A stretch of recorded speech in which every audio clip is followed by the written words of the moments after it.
Hello and welcome to my YouTube channel, friends. This is Leela Rajay. Today we are trying to solve our first test of bridge course. Okay, this is standard 10th Marathi medium, subject English, or mark is 20. This is very small test and very easy to try to solve. You must try to solve in your home, in your space. This is your test. Very small and very easy. So student, let's start. Our first question. Our first question is question number 1. A. Complete the sentences by guessing the proper word. Here you have to guess proper word. तुम्हाला इथे proper word guess करायचा आहे आणि sentence पूर्ण करायचं आहे. Okay. It's raining now. We should open an. जेव्हा पाऊस पडत असतो, पाऊस चालू असतो, तेव्हा आपण काय ओपन करतो? Umbrella. We should open an umbrella. Answer is umbrella. Second one. Cut your coat according to your size. Coat कसा कट करणार? According to your size. Here umbrella, here size. Let's move further. This is your summary. You have to write here summary and give it suitable title. Read the passage and write a summary of it. Suggest a suitable title of summary. Me he summary हे passage वाचते. तुम्हाला summary writing कसं करायचं मी आधीच्या व्हिडिओमध्ये सांगितलेलं आहे. Main points collect करायचे. आता तुमची ही 1 2 3 4 5 6 7 8 लाईनचा पॅसेज आहे, तर तुमची समरी 3 to 4 लाईन्समध्ये झाली पाहिजे. Only main points, not examples, not coated lines. Understand? I read this passage. Listen carefully. There are times when the night sky glow with bands of color. The bands may begin as cloud shapes and then spread into a great arc across the entire sky. They may fall in folds like a curtain drawn across the heavens. The lights usually grow brighter, then suddenly dim. During this time, the sky glows with pale yellow, pink, green, violet, blue and red. These lights are called aurora borealis. Some people call them the northern lights. Scientists have been watching them for hundreds of years. They are not quite sure what causes them. In ancient times, people were afraid of the lights. They imagined that they saw fiery dragons in the sky. Some even concluded that the heavens were on fire. Here, this is your paragraph. हा पॅरेग्राफला पहिल्यांदा आपण title सुचवूया. Title या पॅरेग्राफला आपण the night sky देऊ शकतो. The night sky. दुसरं title द्यायचं आहे द नाईट स्काय. दुसरं टायटल देऊ शकतो the northern lights. The northern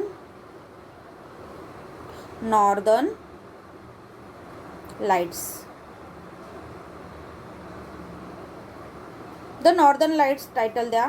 the night sky पण टायटल चालेल, बट द नॉर्दर्न लाईट्स जास्त चांगलं वाटतं.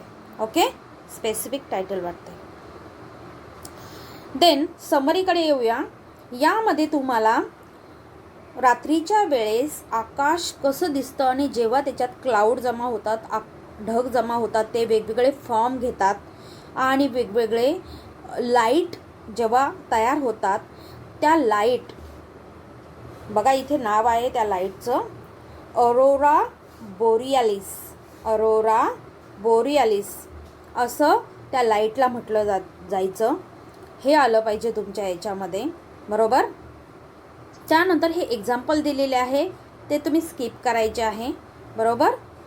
याप्रमाणे तुम्ही फक्त ही समरी कशी बनवायची आहे, 3 ते 4 ओळींची. ओके, ही गाईडलाईन होती समरीबाबत. टायटल तुम्हाला दिलेला आहे द नॉर्दर्न लाईट्स. हेही टायटल चालेल हां. The Arora borealis. 3 टायटल झाले, the Arora borealis, the northern lights, the night lights. Next question number 2. Read the story carefully and answer the following questions. Okay, listen carefully. This is very interesting story. जेव्हा तुम्ही शाळेत होतात ना, तेव्हा तुम्हाला तुमचे गुरुजी किंवा तुमच्या मॅडम ही स्टोरी जरूर तुम्ही ऐकलेली असेल, त्यांनी सांगितली तेव्हा. सर्वांनाच माहिती ही story. An old man who had 5 sons, how many sons? 5 sons, was worried that his sons would never learn to get along. He brought all of his sons together and ordered his servants to bring in a bundle of sticks. He said to his oldest son, "Break it." The son tried and tried, but even with all his might, he was unable to break the bundle. The other sons also tried, but none of them was successful. "Untie the bundle," said the father. "Untie the bundle," said the father. "Each of you take a stick." When they had done so, he called out to them, "Now break." And each stick was easily broken. "You see my meaning," said the father. The moral is, working together gives strength. He story आहे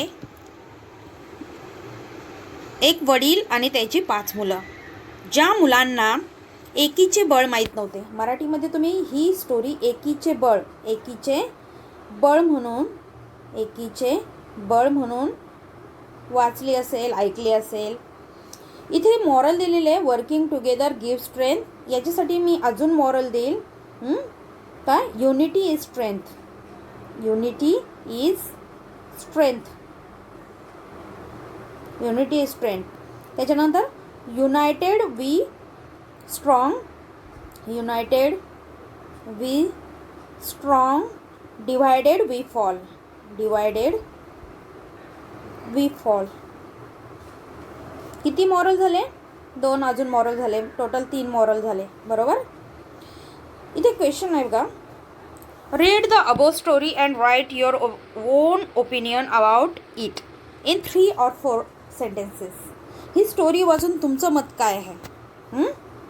first of all, unity काय आहे? Unity is strength, बरोबर. जर आपण एकीने राहिलो तरच कोणतीही गोष्ट सक्सेसफुल होते. या स्टोरीमध्ये काय आहे? वडिलांनी त्यांना युनिटीचं महत्त्व समजण्यासाठी एक काड्यांचा बंडल आणला. काड्या मीन्स स्टिक्स, मोठ्या काड्या. आणि त्यांना तो बंडल तोडायला लावला. त्यांना तो तोडता आला नाही. नंतर त्यांना म्हटलं, "अनटाय द बंडल." एक बंडल सोडा आणि एक एक काठी घ्या आणि ती तोडा. त्यांना ती एक एक काठी तोडता आली. आणि वडिलांनी त्यांना सीख काय दिली? जेव्हा तुम्ही एकटे पडाल ना, तुम्हाला कोणी तोडून मोडून तुमचं नुकसान करू शकतं, तुम्हाला इजा पोचू शकतं. पण तुम्ही जेव्हा गॅदर होतात ना 5 जण, मी गेल्यानंतर म्हणजे मी ऑफ झाल्यानंतरही तुम्ही जर एकत्र राहिलात तर तुमची एकजूट बघून तुम्हाला कोणीच दुखावू शकणार नाही, तुम्हाला कोणीच तोडू शकणार नाही. तुम्ही युनायटेड राहाल, बांधले गेलेले राहाल आणि सुरक्षित राहाल. काय राहाल? सुरक्षित राहाल, बरोबर. Second, what type of story is it? Is it moralistic story? Moralistic story. ज्या स्टोरीला मॉरल येतं ती moralistic story. What is the moral of the story? इथे वर्किंग टुगेदर गिव्ह स्ट्रेंथ आहे. मी काय सांगितलं तुम्हाला? Unity is strength and united we strong, divided we fall. Unity is strength. कोणतंही एक लिहू शकता तुम्ही. स्ट्रेंथ, बरोबर. लिहू शकतात. Do you like to listen the stories and why? पहिलं तर उत्तर येईल यस. तुम्हाला स्टोरी ऐकायला आवडतात? यस. व्हाय? व्हायचा आन्सर येईल because stories give us knowledge how to survive in this era. Story आपल्याला काय शिकवतात? या जगामध्ये कसं राहायचंय ते स्टोरीमधून आपण शिकतो, बरोबर ना? ह्या मॉरल म्हणजे आपल्याला काय देतात? मॉरल देतात की आपण या जगामध्ये कसं राहायचं आहे. Next, do as directed.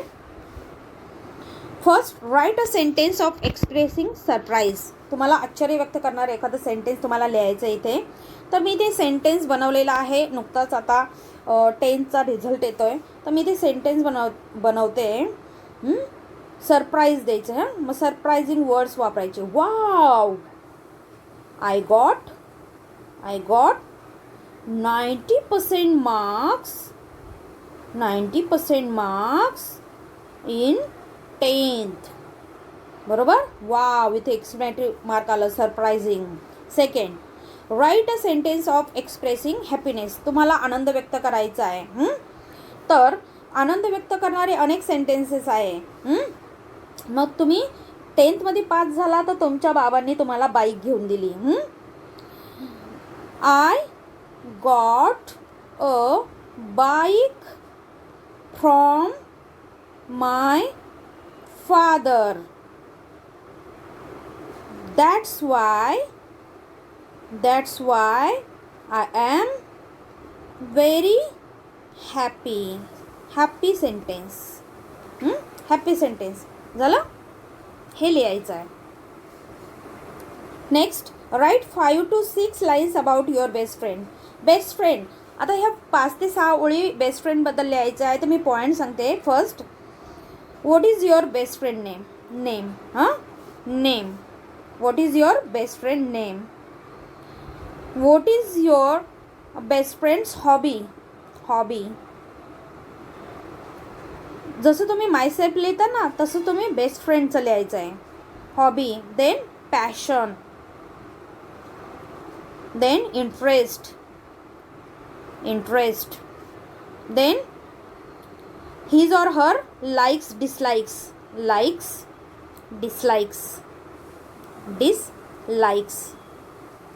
then favorite, all thing favorite sportsman, favorites, food, anything.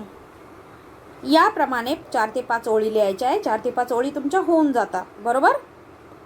Next, question number 4, frame WH question to get the underline parts as answer. Next question is, see, Margie went into the classroom. इथे आपलं answer यायला पाहिजे into the classroom. तर त्याच्यासाठी WH question form करायचा. आपण WH question शिकलो आहोत. तुमच्या 3 दिवसांच्या ॲक्टिव्हिटीज होत्या त्या. Margie went into the classroom. तर क्वेश्चन कसा फॉर्म येईल? Wear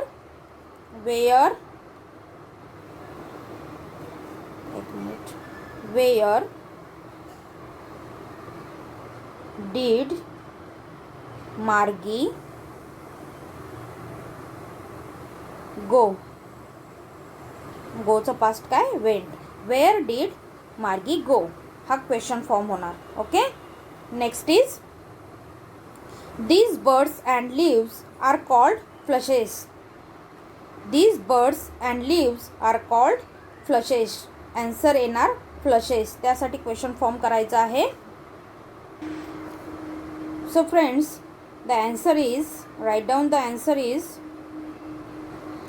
what are called these birds and leaves? What are called these birds and leaves?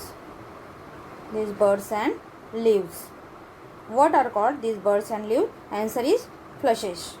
Okay, in this way. Last question, write a dialogue between you and your friend. You and your friend. Who has got the first rank in the elocution competition? Write minimum 3 meaningful exchanges. Here you have to write dialogue between you and your friend. तुम्हाला वक्तृत्व स्पर्धेमध्ये first rank मिळालेली आहे, त्याबद्दल तुम्हाला convert करायचे तुमच्या मित्र किंवा मैत्रिणीबरोबर कन्व्हर्सेशन करायचं आहे आणि 3 मिनिंगफुल एक्सचेंजेस झाले पाहिजे, म्हणजे वेगवेगळे डायलॉग आले पाहिजे. ओके, तर तुम्हाला फर्स्ट रँक मिळालेली आहे असं इमॅजिन करा आणि डायलॉग रायटिंग करा. जास्त मोठं पण झालं नाही पाहिजे आणि थोडंसं दिसायला पण पाहिजे याप्रमाणे. तर ही आजची काय होती तुमची टेस्ट होती. आपण सगळे उत्तरं मिळवण्याचा प्रयत्न केलेला आहे. ही प्रश्न मी का ठेवते, हे तुम्ही लिहिण्याचा प्रयत्न करा. आत्ता तुम्ही कच्चं पक्क लिहाल, परंतु फायनल जेव्हा एक्झाम होईल तेव्हा तुम्ही सराव होईल तुमचा लिहिण्याचा. ओके, तर तुम्हाला इलोक्युशन कॉम्पिटिशनमध्ये फर्स्ट रँक मिळालेली आहे, तर तुम्हाला आनंद झालेला आहे. मग तुम्ही सांगाल की तुम्हाला कशी फर्स्ट रँक मिळाली, ते तुमचे एक्सपिरियन्स कसा होता, बरोबर, तुम्हाला हेल्प कोणी केली, गाईड कोणी केलं, गायडन्स कोणाचं मिळालं, हे सर्व त्या डायलॉग्समध्ये येणार आहे. डायलॉग्स छोटे छोटे असायला पाहिजे, जास्त मोठे पण नाही, तर बर्डन घ्यायचं नाही. तर ही आपली आजची टेस्ट होती, ही आपण सोडवलेली आहे आणि ही टेस्ट तुम्ही सेतू अभ्यासक्रमाच्या नोटबुकमध्ये व्यवस्थित लिहायची आहे. याचं मार्किंग होणार आहे. ही फर्स्ट आहे, त्याच्यानंतर अजून 15 दिवसांनी सेकंड टेस्ट आणि त्याच्या लास्ट जेव्हा 45 डेज कंप्लीट होतील तेव्हा थर्ड टेस्ट होईल. Okay, till then good bye.